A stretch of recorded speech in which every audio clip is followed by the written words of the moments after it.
Welcome to the Law Firm Growth Podcast, where we share the latest tips, tactics, and strategies for scaling your practice from the top experts in the world of growing law firms. Are you ready to take your practice to the next level? Let's get started. Hey everybody, welcome back to the Law Firm Growth Podcast, and I am here with a just-in-time podcast about the holiday season. So I believe I'm recording this the week before Thanksgiving. This should be going live the week of Thanksgiving, but we are headed into the season where there are some of you that are going to gain a lot of ground on your competitors, and there are some of you that are going to lose some ground on your competitors. And I don't want to make it out to be just grim, but basically the holidays are a really big opportunity to make some distance if that's what you're interested in. So I want to start off with a bit of a story. So back in the days when we were doing mostly AdWords stuff, quite a lot of what we did was in family law. And heading into the holidays, it was super common to hear from the clients that we were working with, yeah, you know what, let's just pause it from probably week of Thanksgiving all the way through the new year. No one really ends up getting family law stuff done during this kind of the year. So that was kind of the impression that I had going into this stuff for a really long time. Anyways, if we rewind to a little bit earlier this year, I was on a panel that I was generously invited to by Allison Williams and also included Elise Bowie, both of whom have been on the podcast since. But basically, I was talking about using the holidays as a frame for COVID and whether people were going to make distance or lose distance on that kind of time. So I said, all right, guys, well, everyone knows, and you know, Allison, Elise, you guys know that people don't really get any divorces in the holidays, right? And both of them, I completely bombed in this call because they're like, what are you talking about, Jan? Like we make tons of business in the holidays. And it became kind of evident that the reason why Allison and Elise were running seven-figure businesses was because they had this kind of mentality. So it's kind of interesting. So I want to dig into this a little bit, but again, I was able to recover thankfully. And I ended up finding out that this is something that a lot of people that grow a lot faster, it's a mindset that really separates people. And what it kind of really boils down to is the macro versus the micro. So if you want to look at the numbers overall, and there actually is research on this, I'm going to try to find a link to it and put in the show notes. But there was a study that was conducted in the state of Washington on the actual amount of divorce filings by month for, I think, a 5-year period in the state of Washington.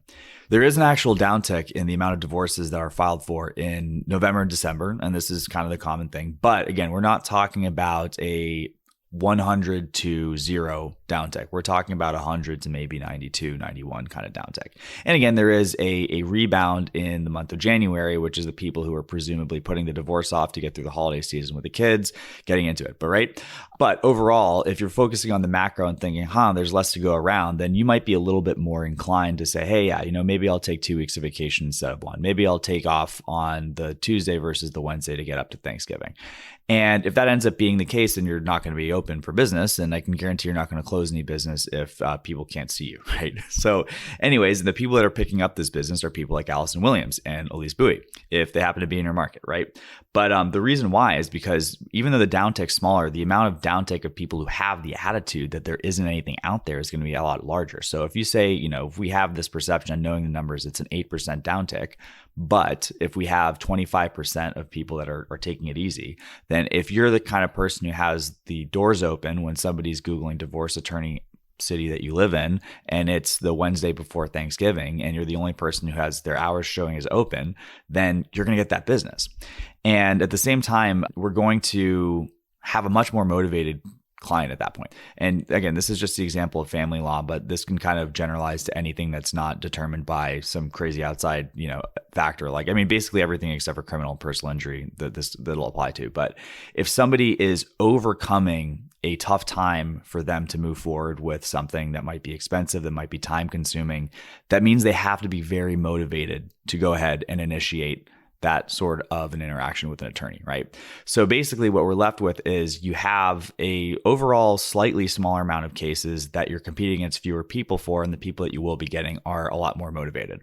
And it's no surprise that when you talk to Allison and Elise, what they actually mentioned on that panel was that, that's actually, so those are some of the biggest months of the year for us, right? So, take a grain of salt with anyone who's saying, it's a time to relax, it's a time to get off, because there are people that are not relaxing and they're going to be eating your lunch. Okay, so second thing, going to get into a little bit of tactics around the actual getting across the goal line of these deals, right? So this is something that I'll switch to some of the work that we've been doing inside of our webinar program here at CaseFuel. So we're doing a lot of work with the estate and elder planning firms that we're working with as far as getting them some more clients for estate and elder planning stuff.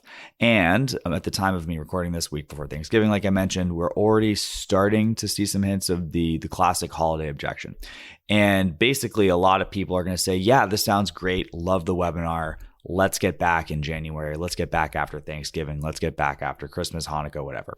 So one of the things that we've been going through with the firms that we're working with is the difference in types of objections. A lot of times people will latch on to the words that are being said. And if you want to check back some of the episodes we had about objection handling and about frame control and closing the consult, really, really good discussion on that kind of stuff.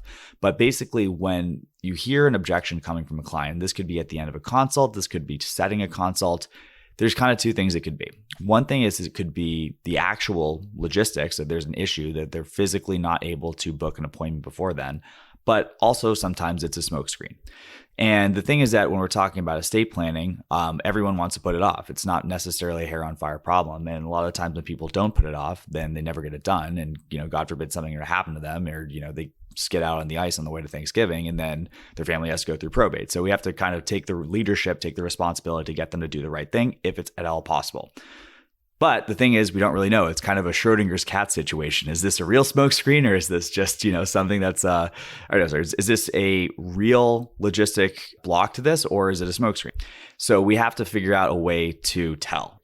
And the way that we tell is by getting leverage on whatever the next step is. And I'll just use the context of setting the appointment. So one of the things that we've been doing in our webinars is we've been providing some sort of a reason to act now. And typically the way that we do that is we have a session, and it's not just a consult, because consult's free for the law firm across the street. We call it something special. We usually refer to it as a peace of mind planning session, and we assign a value to that. So this peace of mind planning session is $500, but if you're on this webinar and you make it to the end of it and you click that link, it's going to be free for the next 5 people that apply.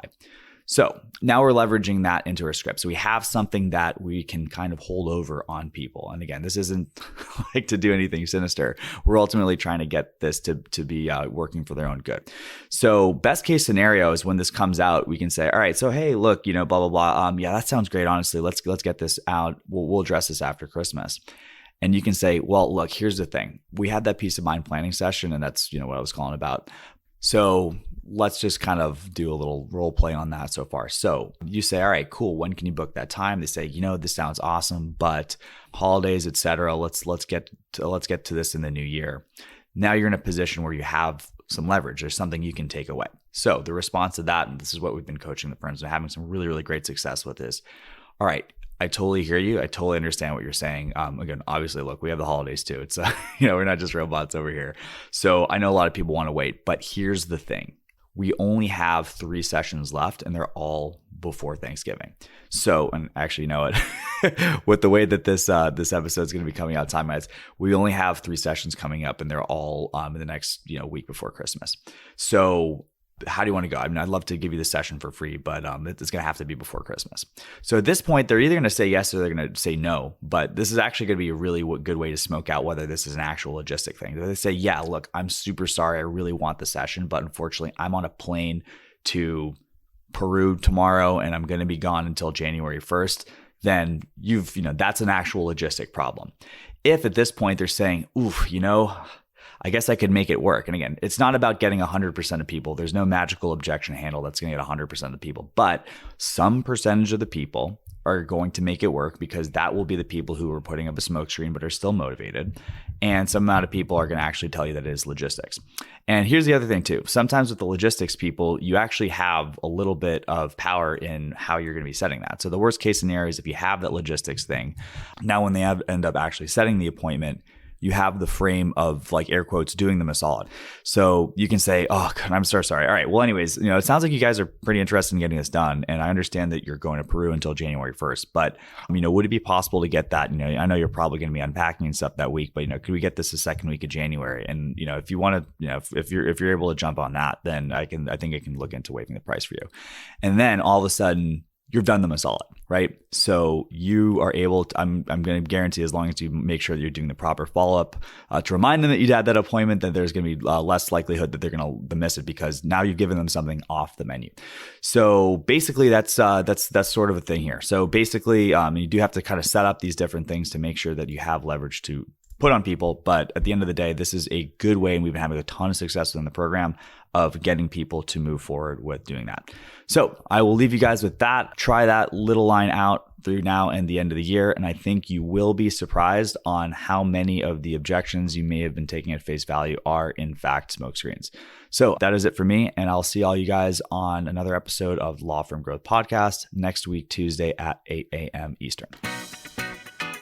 Thank you for listening to the Law Firm Growth Podcast. For show notes, free resources, and more, head on over to casefuel.com/podcast. Looking forward to catching up on the next episode.